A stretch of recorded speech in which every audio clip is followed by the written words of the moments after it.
সবাইকে আজকে এবং গতকাল উৎসব মুখর পরিবেশে আমাদের যারা মনোনয়ন প্রত্যাশী আছে জাতীয় নাগরিক পার্টির থেকে মনোনয়ন নিয়ে জাতীয় সংসদে যারা বাংলাদেশকে প্রতিনিধিত্ব করতে চায়, আমরা অত্যন্ত উৎসব মুখর পরিবেশে আমরা তাদের অংশগ্রহণ আমরা দেখেছি।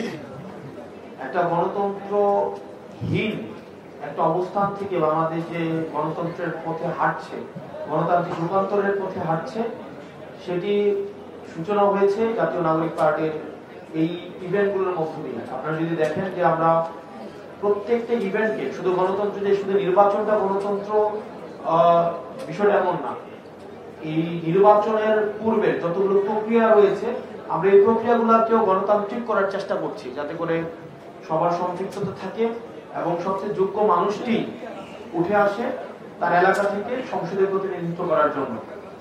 তবে আমরা খুব শঙ্কার সাথে লক্ষ্য করছি যে আওয়ামী লীগ, জাতীয় পার্টি আমাদের এই গণতান্ত্রিক উত্তরণের পথে জাতীয় পার্টি বাধা হয়ে দাঁড়াচ্ছে।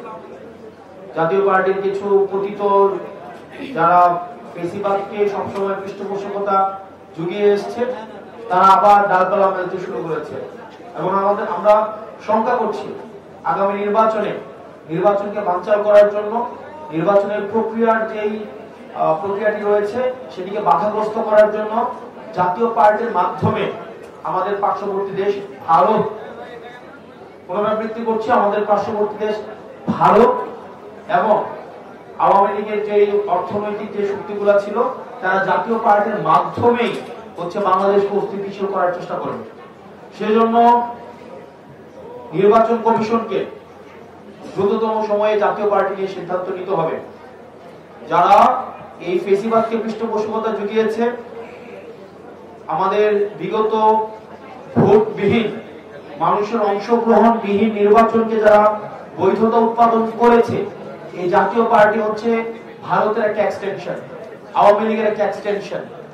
জাতীয় পার্টির বিষয়ে চূড়ান্ত সিদ্ধান্ত নিতে হবে এবং জাতীয় পার্টির কিছু মানুষ আছে যারা গণমাধ্যমে বিভিন্ন বিভ্রান্তিকর তথ্য ছড়াচ্ছে।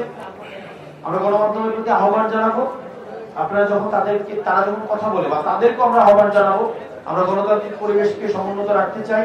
কোন অসত্য বিভ্রান্তিকর দেশকে অস্থিতিশীল পরিবেশ তৈরি করে ফেসিবাদকে আবার রিহেবিলিটেট করে এমন ধরনের কার্যক্রম থেকে আমাদের সবারই বিরত থাকা উচিত এবং জাতীয় পার্টিকে নিয়ে অবশ্যই দ্রুততম সময়ে সিদ্ধান্ত নিতে হবে। না হয় নির্বাচনী পরিবেশ বিঘ্নিত ঘটলে এই দায় সরকারকে নিতে হবে, এই দায় নির্বাচন কমিশনকে নিতে হবে। যদি আওয়ামী লীগ বিভিন্ন নামে ফেরার চেষ্টা করেছে, জাতীয় পার্টির ব্যানারে এখন আবার ফেরার চেষ্টা করছে, যে কোনো রূপে যে কোনো চরিত্রে আওয়ামী লীগ ফেরার চেষ্টা করলে তাকে সেটি প্রতিহত করা হবে এবং হাসিনার বিচার নিশ্চিত। হাসিনার যে রায়টি হয়েছে সেই রায়টির খুব দ্রুততম সময়ের মধ্যে সেটি বাস্তবায়ন করতে হবে। যারা আওয়ামী লীগকে ফিরিয়ে আনার আলাপ দিচ্ছেন, আপনাদের আলাপ হাসিনার বিচারের পরে ওই আলাপটা প্রাসঙ্গিক হইতে পারে। আগে ফাঁসিটা হোক, ফাঁসি হওয়ার পর আমরা এটা বিবেচনা করব যে আমরা হচ্ছে আওয়ামী লীগ কি আসবে কি আসবে না, নির্বাচন করবে কি করবে না, এটা হচ্ছে ফাঁসি হওয়ার পরে আমরা সেই বিষয় নিয়ে আলোচনা হইতে পারে। আপনারা দেখেছেন দেশে যদি গণতন্ত্র থাকে, মত প্রকাশের স্বাধীনতা থাকে, তাহলে মানুষের যেই গণতন্ত্রের মধ্যে অন্তর্ভুক্তির যেই উৎসব মুখর পরিবেশটা সেটা আপনারা সবাই হচ্ছে অনুধাবন করতে পারছেন। আশা করি শুধুমাত্র দেশীয় গণতন্ত্র না, দেশের জাতীয় গণতন্ত্র না, আমাদের দলগুলোর মধ্যেও গণতন্ত্র থাকবে। আমাদের অনেক দল আছে গণতন্ত্র সারাদিন বলে, কিন্তু নিজের দলের কোনো কাউন্সিল নাই। আমার নিজের দলের কাউন্সিল কবে হয়েছে ওনাদের মনে আছে কিনা ওনাদের নিজেদের প্রশ্ন করা উচিত। দলীয় স্বৈরতন্ত্র রেখে জাতীয় গণতন্ত্র প্রতিষ্ঠা করা কোনোদিনও সম্ভব না। দলীয় পরিবারতন্ত্র রেখে জাতীয়ভাবে হচ্ছে আপনার গণতন্ত্র কায়েম করবে, এগুলো হচ্ছে এক ধরনের হিপোক্রেসি। সেজন্য আমরা এই দলীয় যে গণতন্ত্র চর্চা আমাদের অব্যাহত রয়েছে, আমরা চাই সেটি অন্য দলগুলো অনুসরণ করবে। জাতীয় নাগরিক পার্টি সেক্ষেত্রে উদাহরণ সৃষ্টি করছে। মনোনয়নের মধ্যে স্বচ্ছতা রয়েছে, যেই টাকা খেয়ে মনোনয়ন দিয়ে দেওয়া, যে বেশি টাকা দিবে তাকে মনোনয়ন দিয়ে দেওয়া, এই যে সংস্কৃতি, এগুলো তো আমরা দেখছি বিভিন্ন জায়গায় টাকা পয়সা দিয়ে আসে, এরপর হচ্ছে মনোনয়ন দিয়েছে। সেগুলো থেকে আমাদের উত্তরণের পথে আমরা হাঁটছি, আমরা উদাহরণ তৈরি করছি। আমরা নতুন বন্দোবস্ত বলতে যেটা বুঝাই, এটাই আসলে নতুন বন্দোবস্তের একটা নতুন বন্দোবস্ত। তো এটা নির্দিষ্ট কোনো প্যাকেজ না, এই রাজনৈতিক সংস্কৃতির সমন্বয় হচ্ছে নতুন রাজনৈতিক বন্দোবস্ত। আমরা এই নতুন রাজনৈতিক বন্দোবস্ত এইভাবে আমরা গড়ে তুলবো এবং পুরো নির্বাচনী প্রক্রিয়ার মধ্য দিয়ে হচ্ছে আমরা রাজনৈতিক সংস্কৃতি জাতীয় নাগরিক পার্টি বাংলাদেশকে উপহার দিবে। বাংলাদেশ এই এনসিপি বাংলাদেশকে নতুন রাজনীতি উপহার দিবে এবং রাজনীতি অতীতের যে কনভেনশনাল পলিটিক্স এটা ডিফিকাল্ট হয়ে যাবে।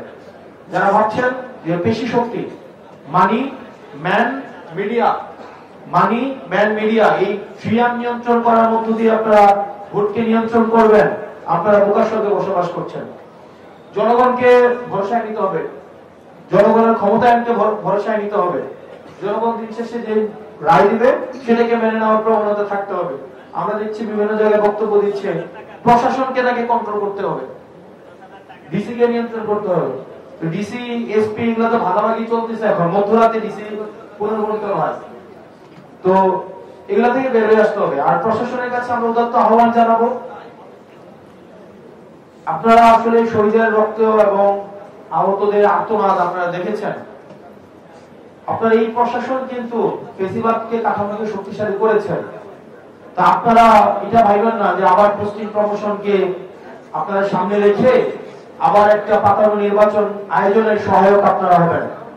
আপনাদেরকে যদি বাধ্য করে কেউ, কোন রাজনৈতিক দল আপনাদেরকে বাধ্য করে, আপনারা জনতার কাতারে নেমে আসেন, আপনাদের রিজিকের কোনো অভাব হবে না। আপনারা যথেষ্ট মেধাবী মানুষ, যথেষ্ট যোগ্য মানুষ, আপনারা মেধার স্বাক্ষর রেখে আপনারা হচ্ছেন সিভিল সার্ভিসে গিয়েছেন। এখন আপনাদেরকে যদি কেউ বাধ্য করে, আপনারা সেটি মানুষের সামনে প্রকাশ করুন, আপনারা জনতার কাতারে নেমে আসুন, রিজিকের ফয়সালা আল্লাহ করবেন।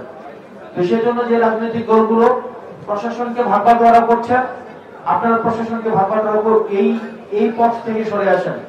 আগামী নির্বাচন প্রশাসনকে কন্ট্রোল করে যে ডিসি যাকে বলবো তাকে ধরবে, যাকে বলবো তাকে ছাড়বে, এই নির্বাচন হবে না। আবার আরেক দল বলে হচ্ছে, বিএনপির এক প্রার্থী বলতেছে যদি ধানের শীষ ব্যালটে না থাকে তাহলে ব্যালটের মধ্যে ধানের শীষ ছাপাই আমরা সেই ব্যালট হচ্ছে দিয়ে দিব। মানে এই যে একটা টেস্ট কেস হয়ে যাচ্ছে আর কি, দাম্ভিকতার অহংকারের একটা টেস্ট কেস। তো এইগুলা থেকে বের হয়ে আসতে হবে। বের হয়ে এসে জনগণ যাকে ভোট দেয় আমরা সেই রায় মেনে নেব। জনগণ যদি আমাদেরকে নির্বাচিত না করে সিদ্ধান্ত যদি নেয় যে আমরা ফিট না, ওকে ফাইন, আমরা এটা অ্যাকসেপ্ট করব। কিন্তু জনগণকে বাধ্য করে ভোট কেন্দ্র দখল করার যে মহল আপনারা দিচ্ছেন এখনই, এটা কিন্তু স্বাভাবিক নির্বাচনের বার্তা দেয় না। আপনারা হচ্ছে আওয়ামী কালচারের দিকে আবার চলে যাচ্ছেন। তো গণমাধ্যমের প্রতি আহ্বান থাকবে, গণমাধ্যম এক্ষেত্রে ওয়াচডগের ভূমিকা পালন করবে। আপনারা গণমাধ্যম চেষ্টা করে নিরপেক্ষতা ধরে রাখার জন্য। গণমাধ্যমের ভূমিকা কিন্তু এক্ষেত্রে সবচেয়ে বেশি গুরুত্বপূর্ণ। আপনারা যারা নিরপেক্ষ সাংবাদিক, আপনারা বস্তুনিষ্ঠতার সাথে পেশাদারিত্বের সাথে আপনারা সাংবাদিকতা পরিচালনা করেন, আপনাদের প্রতি আমাদের অশেষ কৃতজ্ঞতা রয়েছে। আমরা চাই আপনাদের নিষ্ঠা, আপনাদের প্রজ্ঞা, পেশাদারি যে বস্তুনিষ্ঠতা সেটি আপনারা বজায় রেখে আগামী নির্বাচনে শুধুমাত্র যে রাজনৈতিক দলগুলোর যে ভূমিকা রয়েছে বিষয়টি আমার নয়, আপনাদের একটা গুরুত্বপূর্ণ ভূমিকা রয়েছে। আপনারা সেই জায়গায় আপনাদের পেশাদারিত্বের প্রমাণ দিবেন। ওই আমাদের আগের যে আমরা দেখছি যে ইয়া থেকে সময় টেলিভিশনের ওই যে অফিসার পরিচালক ছিল এখানে বাংলা মোটর না, ওখান থেকে হচ্ছে প্রেসক্রিপশন লিখে দিত কে যাবে কে যাবে না, কোন ফুটেজ যাবে কোন ফুটেজ যাবে না। তো আমরা চাই 5 আগস্টের পরে আপনারা যেভাবে সাহসিকতার সাথে সাংবাদিকতা করছেন, আমরা চাই যে ভুল করুক আপনারা সেটা মানুষের সামনে উপস্থাপন করুন, মানুষ সেটার রায় দিবেন। ভালো থাকবেন, ধন্যবাদ সবাইকে। আসসালামু আলাইকুম।